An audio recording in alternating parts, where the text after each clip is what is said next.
I'm not sure when I even posed the question here, and I have an idea of what the answer would be, but I'd love your take on this. How many millennia is it that us Homo sapiens to our knowledge, have been on this earth? Am I, if I stab a guess at like 30,000 years, 25,000 years, how long? Try about 1 million.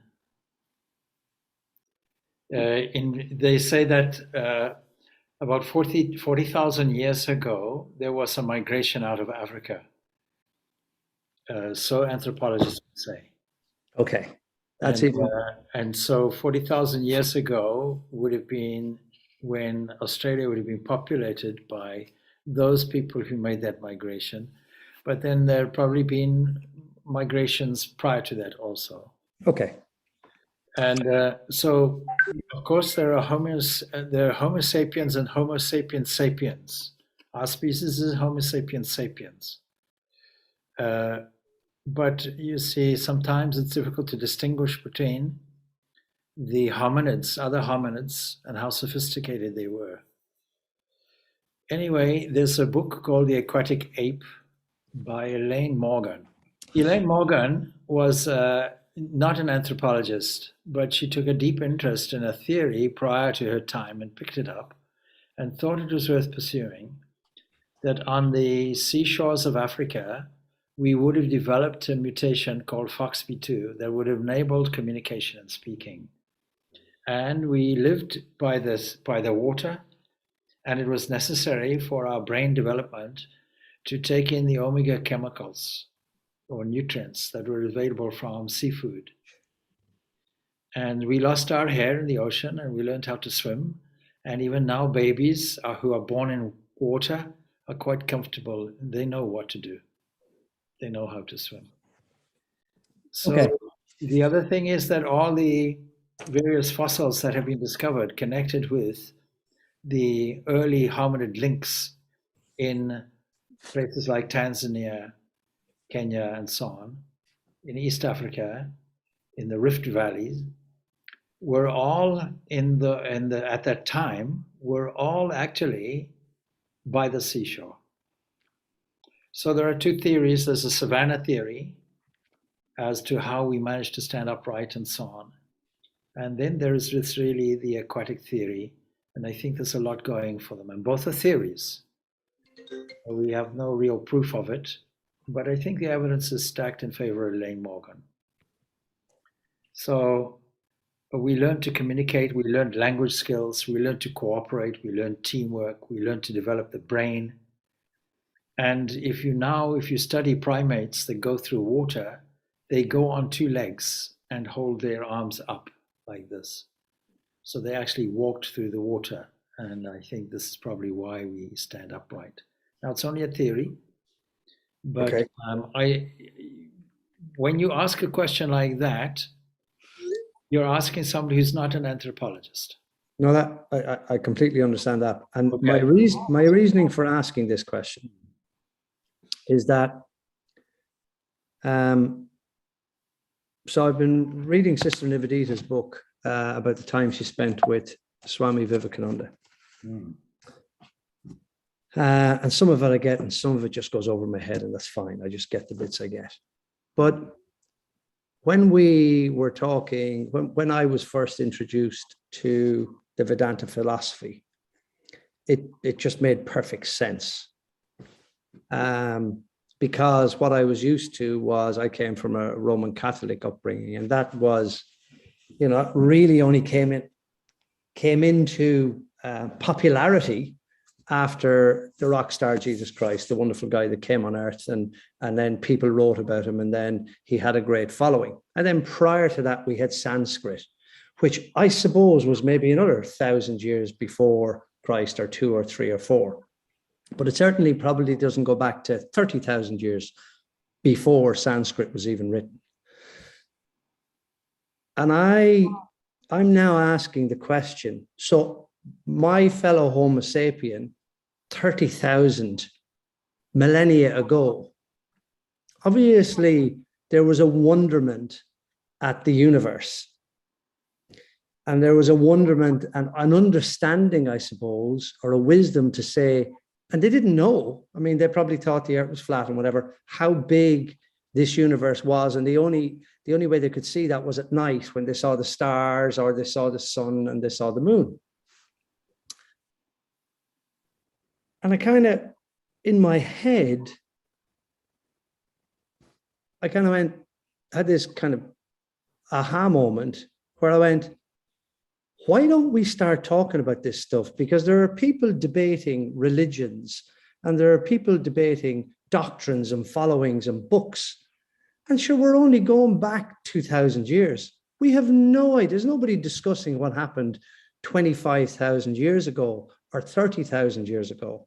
And I suppose in line with that, Orla's question about meditation, that was probably something that was practiced, but we know nothing about this. And yet we debate, or not we, but people debate religions. And it's only a new thing. It's only a new age, new wave concept. And I suppose the other part of that then is as we have evolved as people and our intellect, we know more about the universe. But the more we know about the universe, the less we actually know about it. And it's like too big for me to get my head around. And I'm wondering, can you simplify that a little bit and just help me with this? Because, you know, I find it difficult to have a conversation with somebody that says, well, this is the doctrine we follow, and this is and this came from Jesus. And I'm going, you know, really, guys, he's only 2,000 years old. You know, we've been around 30, 40,000 millennia. How do you think people got on before then? Where do you think God was then? And I don't mean, obviously, I'm quite an emotional. I get engaged in this stuff, but it really just, I was reading this about Swami Vivekananda and how focused he remained and how indifferent he was to everybody. He met kings and queens and paupers and beggars. He was completely indifferent to any of them. He engaged with them all. Every one of them had something to say or something to offer. There was no class distinction. And I'm going, is that not the essence really of spirituality and who we are? Is that not really the message that we should all be sharing with each other, and stop going to books that we actually know this instinctively? Knowledge is important, but knowledge from a reputable source is even more important. Sorry, now I'm going to stop talking. So I think what's important is to understand that we stand on the shoulders of giants, on the shoulders of predecessors. All the scientific knowledge that we have today, we didn't suddenly come across. It was gradual. Let's take, for example, the idea of a manufacturing workshop that uses multiple motors and pulleys. If you go back maybe 100 years, you'll go into any workshop and this great invention of the electric motor, the induction motor with pulleys, everything was there. And every other system was a variety of the system, including the motor car. So it is a gradual, okay, we've discovered this, now we'll build on it, and it leads to something else, leads to something else, and leads to something else. Now, I don't call this evolution. I just call this knowing more by taking what we knew and using the avenues and clues. And it makes us understand that really the knowledge that is concerned with the worldly things, that is concerned with the things in front of us and around us, is almost unlimited. And so there's so much more to discover. In 1924, for the first time, people understood that there were other galaxies besides our own. When they looked at nebula such as Andromeda, for the first time, they were able to prove that all the activity going on within that galaxy was not within our own realm. It wasn't within our family. It was way outside there. And then, you know, the Hubble Deep Field experiment, where you take a blank piece of the sky, something like 1/8 of the surface of the moon visually, where absolute black is there. Nothing is happening there. And they spent, was it 100 hours or something, looking at this and discovering something of the order of many millions and millions of galaxies in that tiny, tiny space. And by 1924, prior to that, people were unwilling to accept that there was anything bigger than what we saw. There was a big debate about it in the early 1900s. We don't know what happened 30, 40, 50,000 years ago. We have some evidence in cave drawings. In Africa and other places in Europe, there is a link amongst people because we see there is cave art. And the cave art belongs to people who are highly intelligent. They embarked on husbandry, they had cattle, they hunted, very obviously. So there were social activities. You can't hunt singly, you have to do it cooperatively. And the biggest discovery that they made was the discovery of fire. It changed the whole of human lifestyle.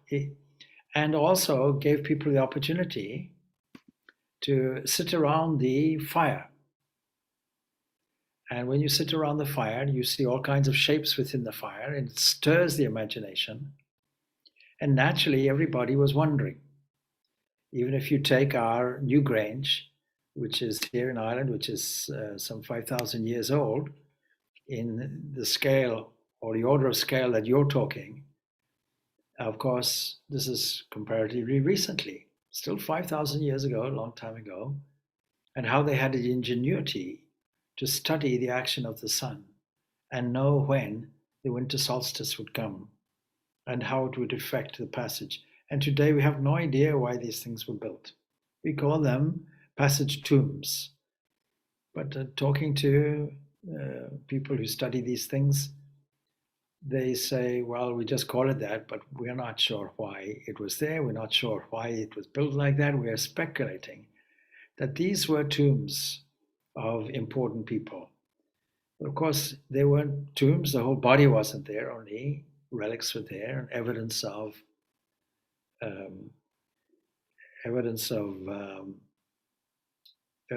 not burial, but evidence of cremation instead. So no doubt there were societies who wondered about nature.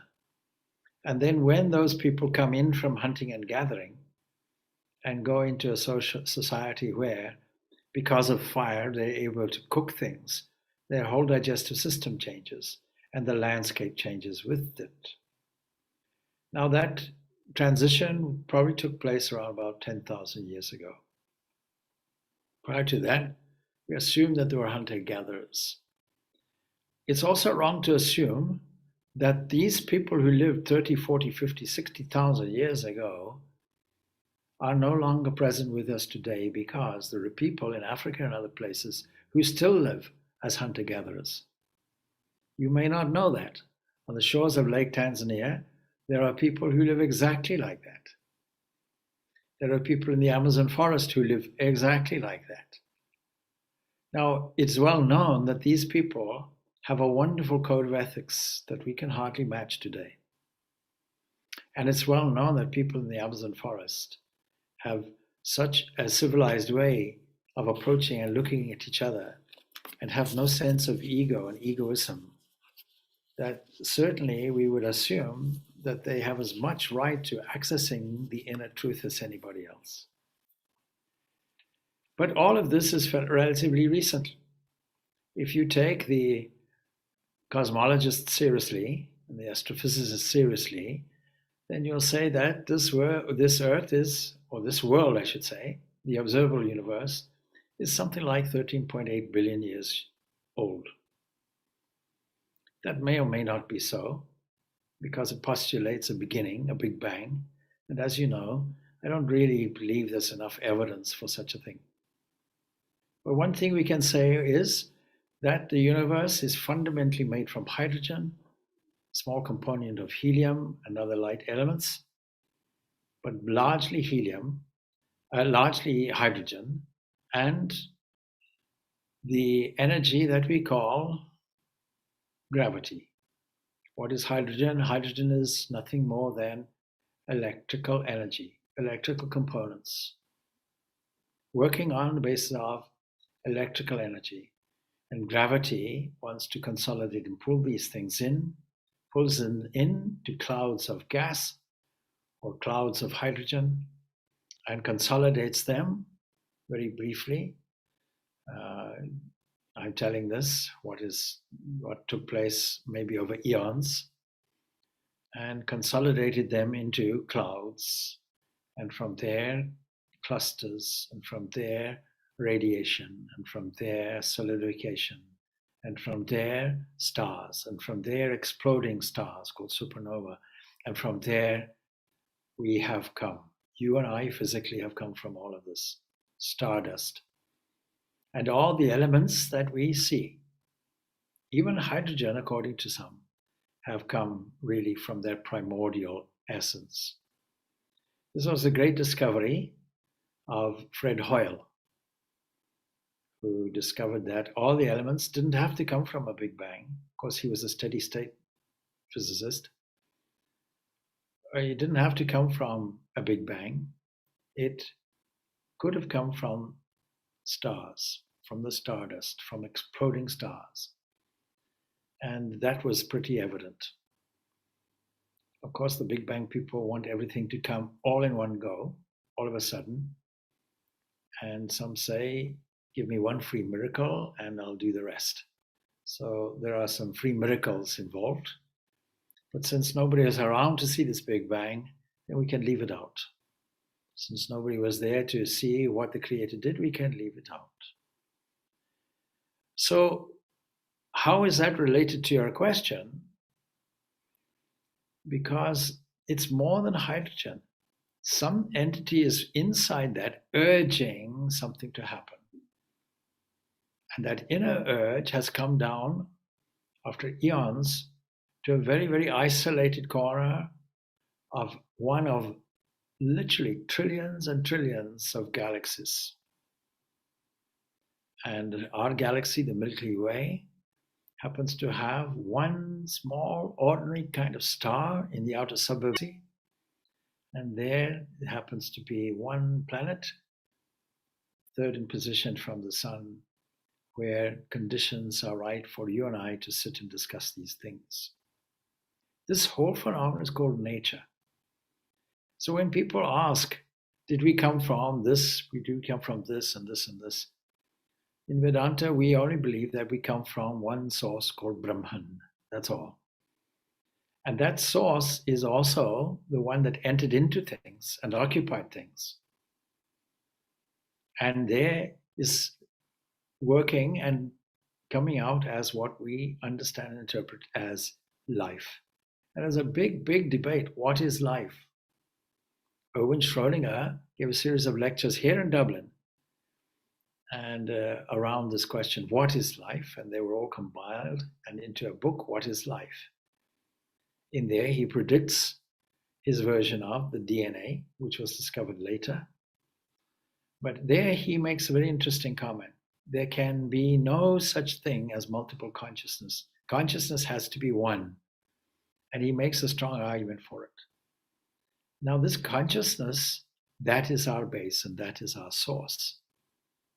How do we arrive at these teachings? Not just because we listen to somebody. Well, we listen to scripture that had some authority, some discovery was there. And then we learn to validate it ourselves with one question. I am here and I exist. And I never met anybody who declares I'm non-existent. No, I exist. And then the next analysis is, well, what is this I? What is this I? See the beauty of the great Rishi, Ramana Maharshi, who asked this question relentlessly.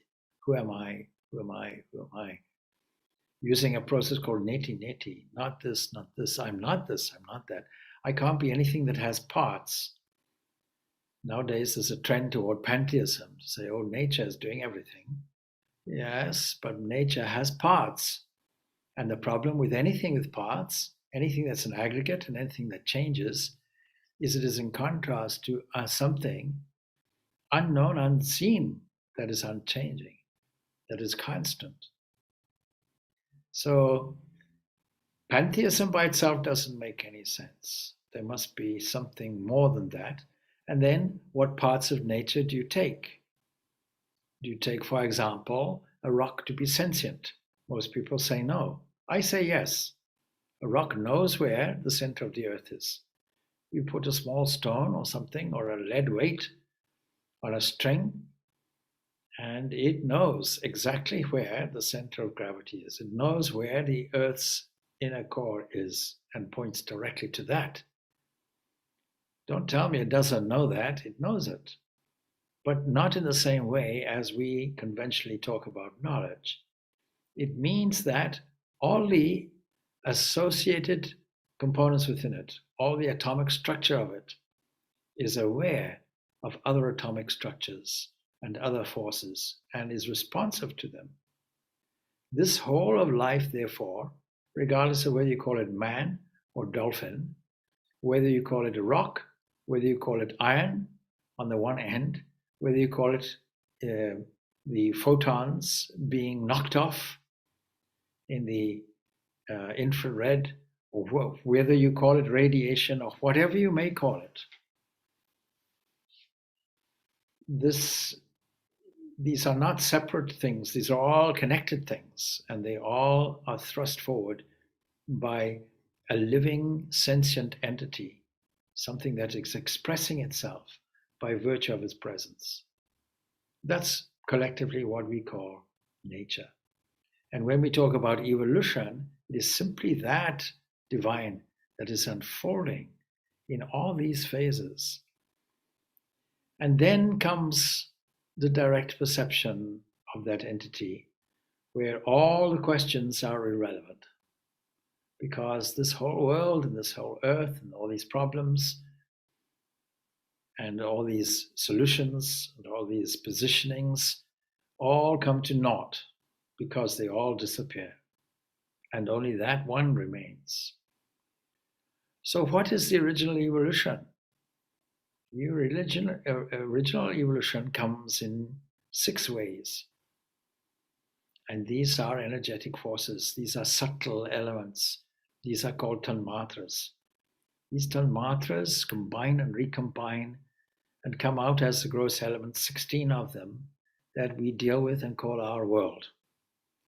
But it's not exactly what we think it is when we investigate it fully. Through meditation, then we unfold each section, section by section, and the yogic language for this will be a coiled up thing that unfolds according to our level of concentration and unfolds gradually, step by step.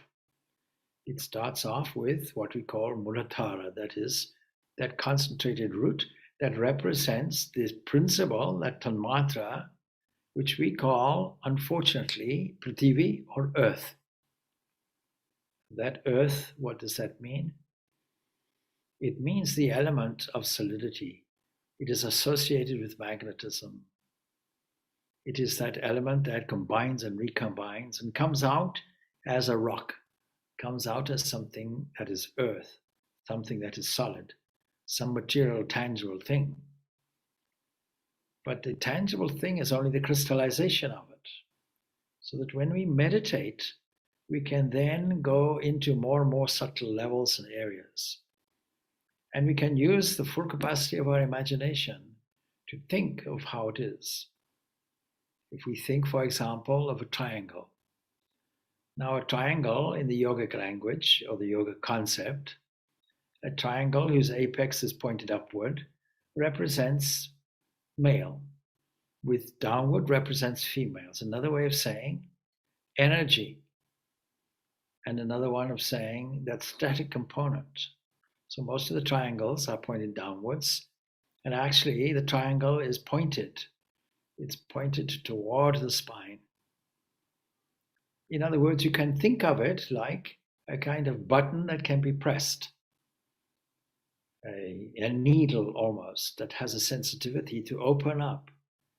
And the language, the beautiful creative language of the yogis would be something like a lotus flower that opens up, with a significance and symbolism of the number of petals that it has. Four petals. Why? Because there are four primary directions, and four represents stability and solidity. You can't have a three-legged table. The poor thing will wobble all over the place. But you four, yes, that's all good. So this symbolism is there, and the color is there, symbolized, and then there is the visualization of what is called a lingam, and the coiled energy around it. So all of this is symbolic language that the yogis can use for meditation. And as they meditate on that, when you think of something, it becomes an actualized thing, because all of this whole world is nothing more than thought condensed. And so progressing upwards, what is next? Next is what is unfortunately called water. It's not literally water. It's electrical energy. It is that component called up, which it represents all liquidity. There was a time when this whole universe was in a plasma state. It was neither solid nor was it liquid. It was in a plasmic state. And it is only because of radiation, and radiation comes from intense heat, intense pressure. What was the pressure? When gravity exerted itself against clouds of hydrogen and squeezed them into something, making heat. And then the yogic meditation will go further and say, what about that all-penetrating thing that goes everywhere? The all-distributing gases that fly everywhere. All the subtle, all-penetrating pre-plasma that is there. This is called technically Vayu. So step by step, we're going back. In other words, we're going into a process of devolution. The whole of spiritual practice is devolution. That is going against the unfolding, going back to its origin, stripping away all the various gross and subtle components until ultimately we come to this Vishuddha, or it is this seen or visualized as being opposite the throat. And yes, all of these will manifest in their physical form as well. It's to do with speech. It is to do with that principle of eternal ether, agasha, space. And then we come to this awakening, this ajna chakra. So we've gone from cosmic mind also. Cosmic mind is there that opens up. Cosmic mind is the creator of everything else. And from cosmic mind to a final ultimate realization of who we are. And at that point, all the questions become irrelevant, because everything else has gone. It's completely disappeared. You cannot have Brahman and the world. If you have the world, you don't have any understanding of the ultimate Brahman, the absolute Brahman. If you have the absolute Brahman, then all the relative existence fades away and disappears. The two can never run in parallel. So this is our journey. And so when you look at the vast discoveries of man, I don't think it's wise to speculate whether early man, 30, 40, 50, 60, maybe a million years ago even, had no idea about these things, because the entity, the creative entity and the indwelling entity is always there, urging forward, urging forward. And it may come that we are concerned with principally survival, and it may be that our ancient ancestors were only looking to survive in harsh conditions. They had to find clothing, they had to find food. They made this amazing discovery of fire, and they must have wondered about it. And the ancient Vedas show their antiquity by giving pride of place and primacy to this Agni, this fire, where we get these words igneous from, and ignite, and various such words as that. So these ancient people are more ancient probably than the documentation that came out from it. The Vedas, for example. Now, the Vedas are not a piece of literature. The Vedas are always there because the Vedas are truth. And it was these ancient rishis that discovered it. Now, if you go according to the historical anthropology contained in the Hindu system of time, then you'll find that any estimation of time to do with man's development is exceeded in the system of kalpas and yugas. We are now supposedly living in the region of the Kali Yuga that began in 3102 BC. It's 5,000 years old now. And this is the last within the cycle. And each cycle, each part of the cycle increases in time. So that when it began in the Satya Yuga, it is 4 times that amount of time that we find in the Kali Yuga, and we still have a long way to go. So that's the first point. These are eons and eons of time. But of course, we also understand that this world is something like an apparitional thing. It's not an actual universe. Science is finding a tough time. The more it learns, the more questions arise because they've discovered one important thing. This whole universe and the whole of matter is completely inscrutable. It is the first time in the history of modern science, it's several hundreds of years ago. In other words, contemporary science in every age. And this is the only time for the last 100 or so years that we do not know how things come into existence from their most subtle component that we call the quantum world. And yet quantum physics is solid, absolutely solid. The equations work out all the time, but there is nothing definite in it. We have to rely on uncertainty principles. We have to rely on the fact that we are all looking at things through a process of trickery. What is the trickery? Everything that we see is in the past. Everything. 8.5 minutes ago, the sunbeams left the sun. That's what we're seeing now. You look at the fingernails, it's all in the past. It takes time, even a split second. And so we're looking at everything in the past by the trick of seeing it now. And so this is a remarkable discovery that came about from special relativity.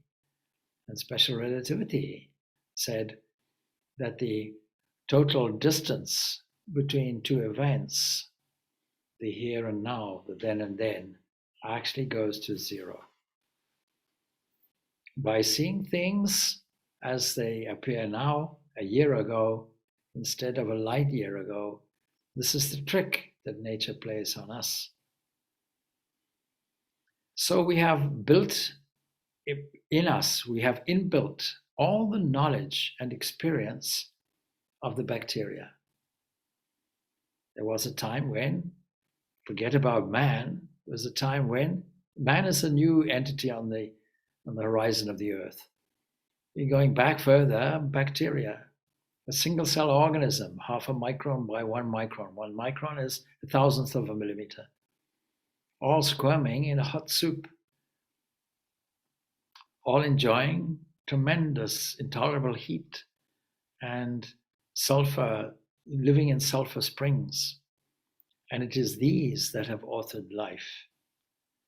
And so what is in the small bacteria? A knowledge of survival, a knowledge of how to multiply, a knowledge of how to adapt and adopt and live in changing circumstances, a will to live because behind is existence itself, and a knowledge of how to do it because its origin is pure intelligence. And if life wasn't worth pursuing, then we wouldn't even do it. So inside it is an urge for infinity, an urge to express a joy and a blissfulness.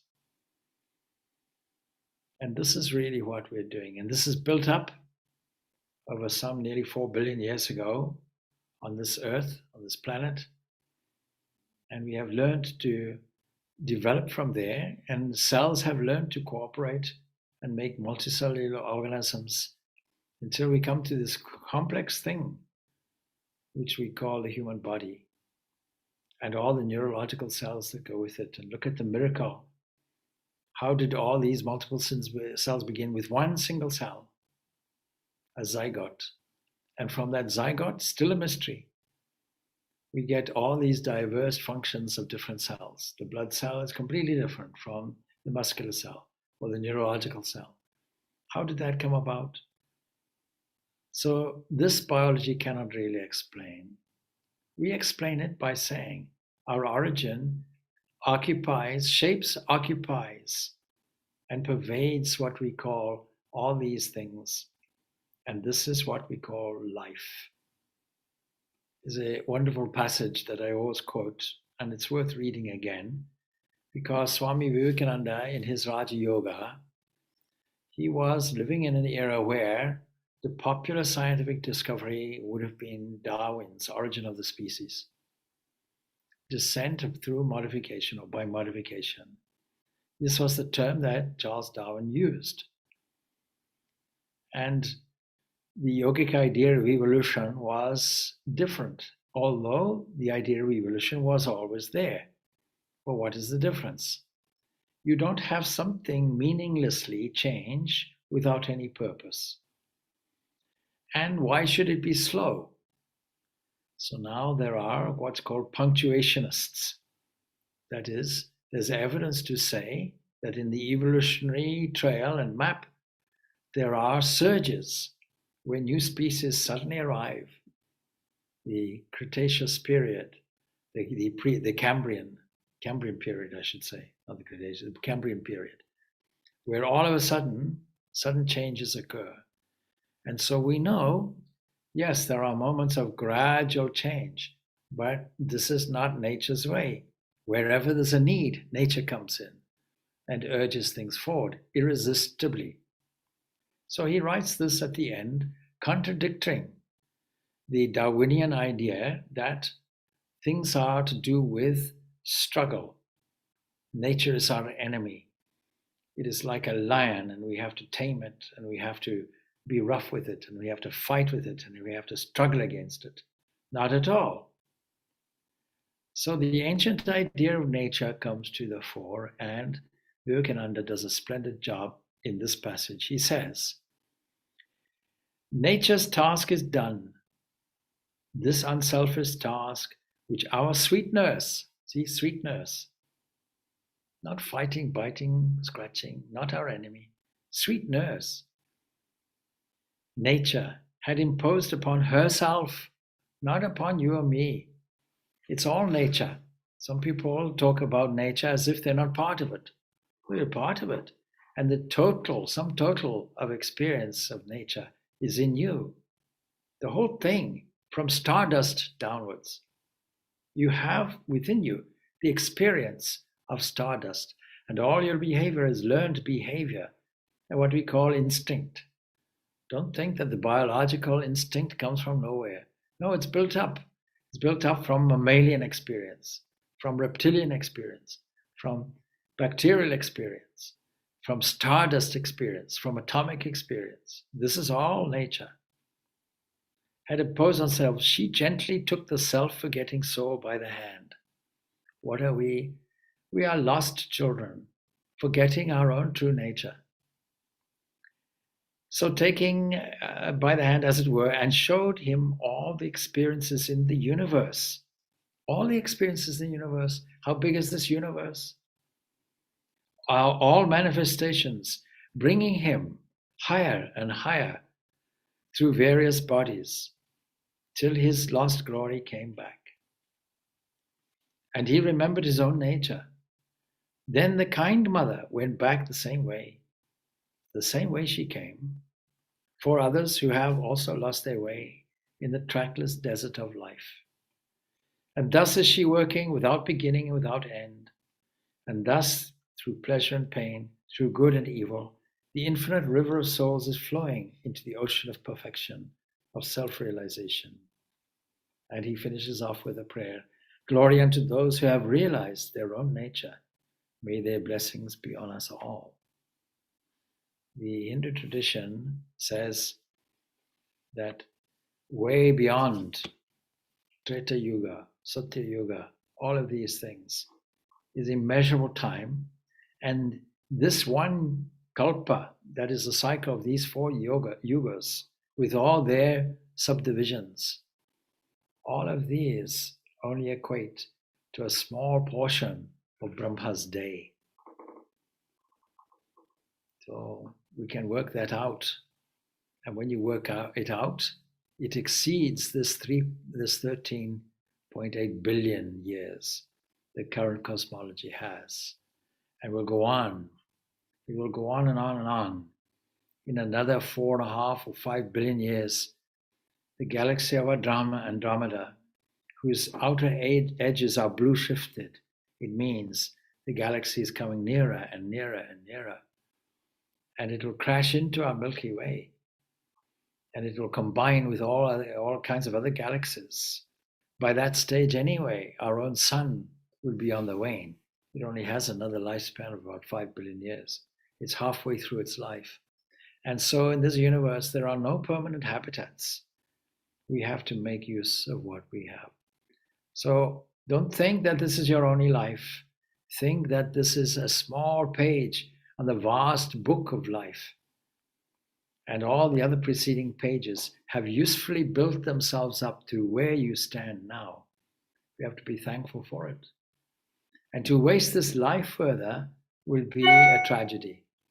Shankaracharya and his Viveka Shudamani will tell us, that it's difficult to have gotten a human body. Having gotten a human body with the possibility of getting your freedom here and now, if you do not make every effort toward it, then it's equivalent to suicide. Very strong language he puts.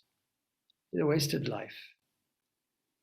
So blessed are you that you have managed to come across these eternal truths, that you have, some of you, managed to come across a suitable, competent teacher, that you have come across the thoughts of these giants, and that you have assembled enough information and knowledge within your own being, physical, psychological, that you're ready to do something with it.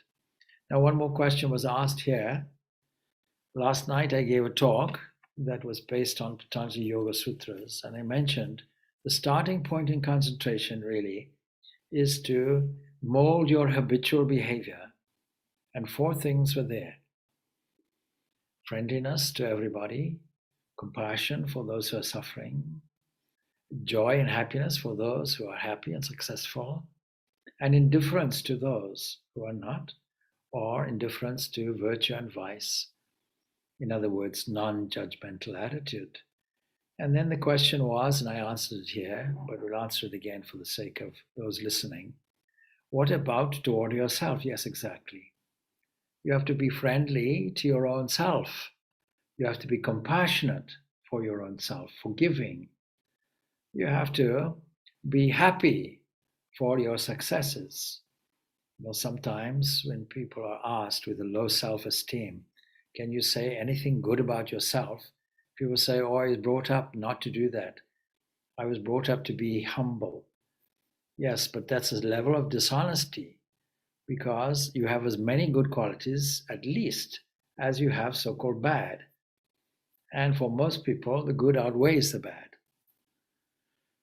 So you have to remove the guilt within your behavior, because any dwelling on the past will deny you the opportunity of putting something useful in this current second now and writing out a brand new blank check.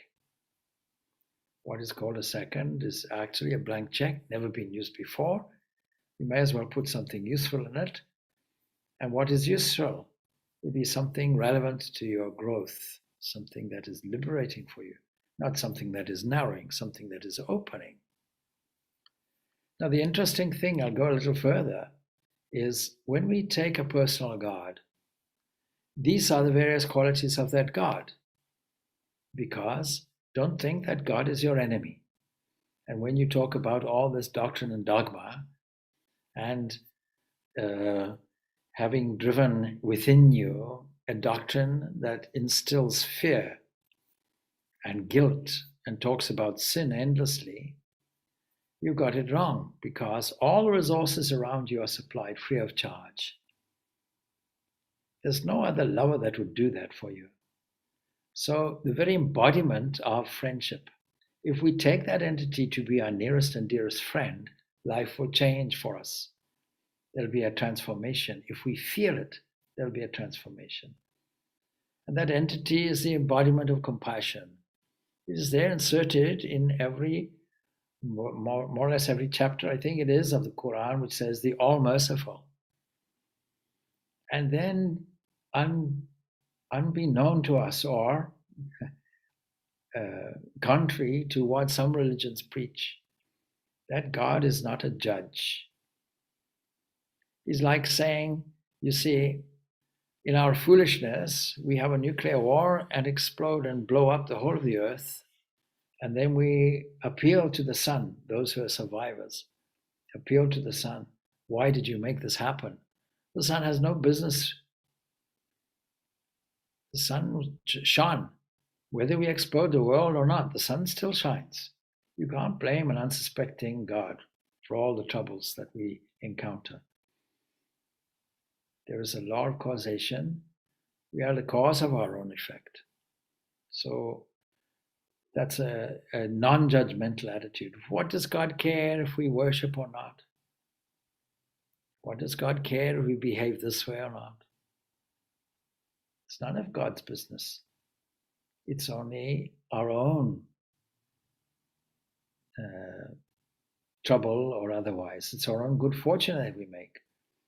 It is to our detriment when we don't meditate or pray or enter into a spiritual life that allows us to connect and be close to this inner source of our own being. There's no skin, as they say, off God's nose. You offer a flower to God. Do you mean to say God has a shortage of flowers in heaven? He says, please give me flowers.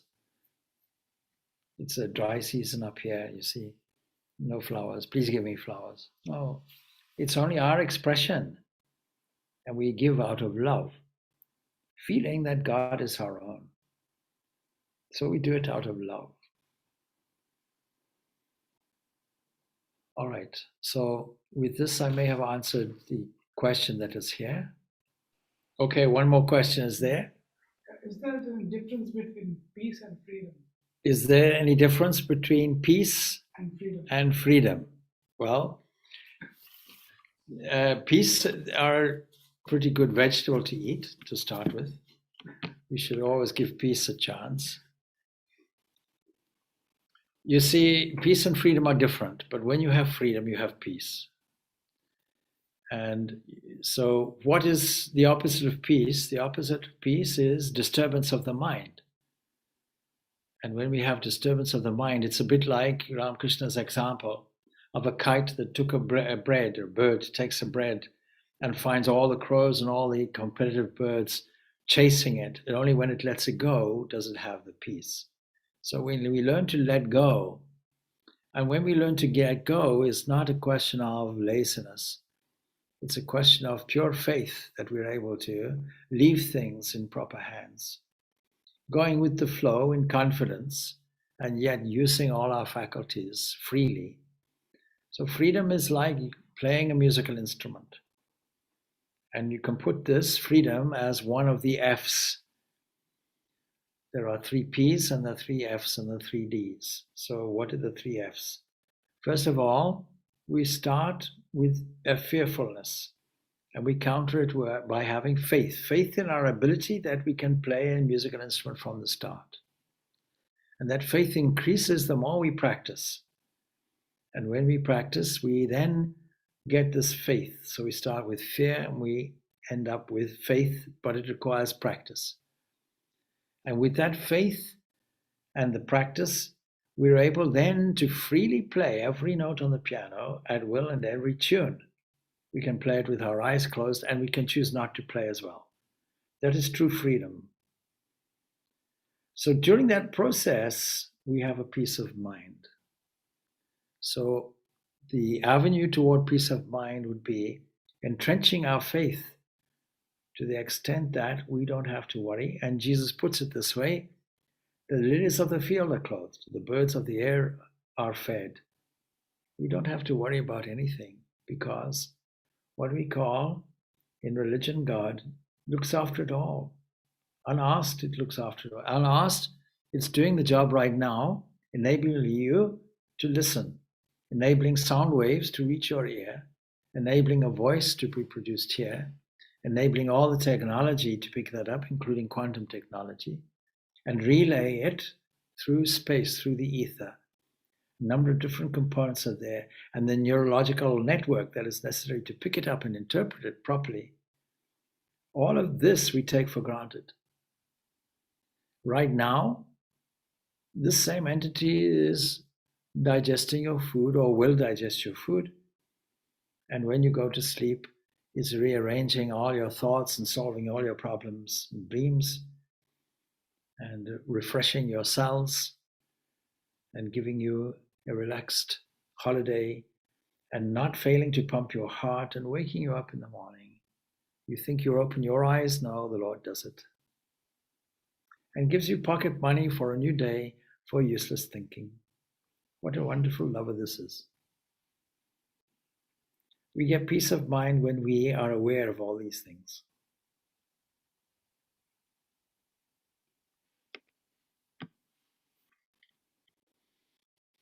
Good. We leave it there this evening, shall we? Thank you, Swamiji. Om Shanti, Shanti, Shanti. Peace, peace, peace be unto all.